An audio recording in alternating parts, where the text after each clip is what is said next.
ovo je samo početak. I početak je za vas, početak je i za nas, početak je i jednog privrednog zamaha u pokrajini i ja sa zadovoljstvom mogu da kažem da je na osnovu skupštinske odluke o budžetu iznos koji mi izdvajamo na trenutnom konkursu za podršku ženskom preduzetništvu veći 15% u odnosu na prošlu godinu. Dakle, molim vas da konkurišete. Konkurs traje do 18. ovog meseca, znači sledeće nedelje, imate vremena, tako da nemojte da propustite tu mogućnost da konkurišete na to.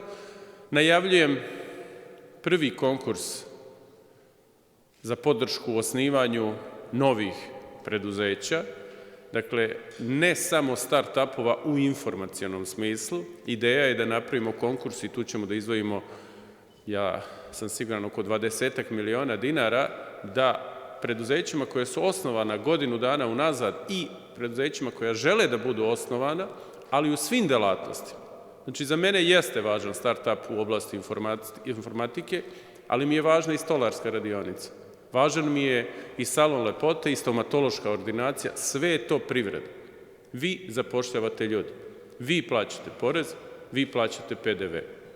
Znači, nećemo praviti tu razliku da pomažemo samo informatičke start-upove, nego ćemo pomoći sve vas koji želite da osnujete nove firme. Iskoristite te mogućnosti.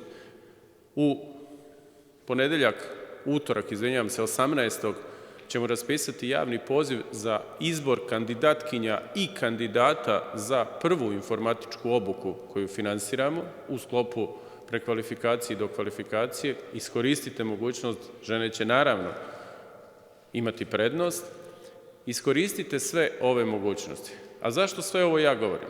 Pa govorim zato što svi mi moramo da prestanemo da razmišljamo da nam je neko drugi kriv zato što nešto ne uspevamo u životu. Evo, ja sam vam sada na brzinu 3 konkursa rekao na koje možete svi vi da se prijavite.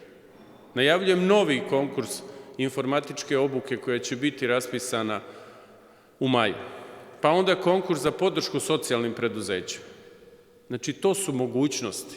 Nemojte stalno, i to nije kritika vama, to je kritika možda mentalitetu svih nas, da kad sedimo, kukamo da nam je kriv svako i na kraju nam uvek bude najkrivlja država zato što nešto nije uradila. Pa ova država radi nešto za vas, mi smo izdvojili novac, budžet je veći nego što je bio, imamo konkurse, evo završili smo sad konkurs za 300 miliona podrške turizmu, sa ponosom ističem da smo do sada u prethodne 2 godine izdvojili preko 170 miliona dinara za preduzeće kojima upravljaju žene.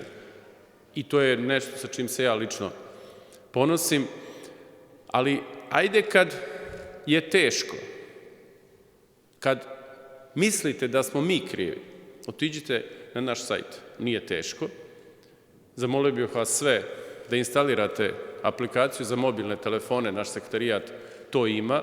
Kad to instalirate, dobijat ćete novosti na mobilni telefon kao što dobijate sa Instagrama ili Facebooka, znači čak ne morate ni da idete, mi ćemo vas obaveštavati. Znači, nismo mi krivi.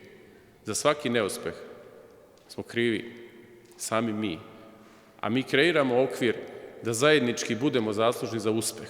Ovo danas je veliki uspeh, mi ćemo sa ovim nastaviti, jer ima još oblasti koje svakako treba savladati. Ja vam čestitam na upornosti, na volji, na marljivosti. Teško je biti žena preduzetnica. Jako je teško. Ja se trudim to da razumem. Imam 2 ćerke, naravno i suprugu, i vidim koliko je teško, jer mi muškarci, o tome sam pričao kad smo počinjali ovu akademiju, mi muškarci podrazumevamo neke stvari. To je vaspitanje. Veoma pogrešno. Mi podrazumevamo da se ručak sam kuva, da se kuća sama usisava, da se prozori sami peru i da se deca sama čuvaju, što nije tačno. Mnogo vam hvala na tome što je sve to tako i hvala vam na tome što to radite. A s druge strane, Indira, Brankice, u budućnosti ćemo napraviti jednu akademiju za muškarce i dečake. Da oni shvate da ovo što sam rekao se ne podrazumeva. I da nema podele na muške i ženske poslove. Zato treba da mnogo više razgovaramo sa dečacima jer pitanje ravnopravnosti je pitanje kućnog vaspitanja. Onaj ko ne poštuje drugoga je nevaspitan. Hvala vam i želim vam mnogo sreće.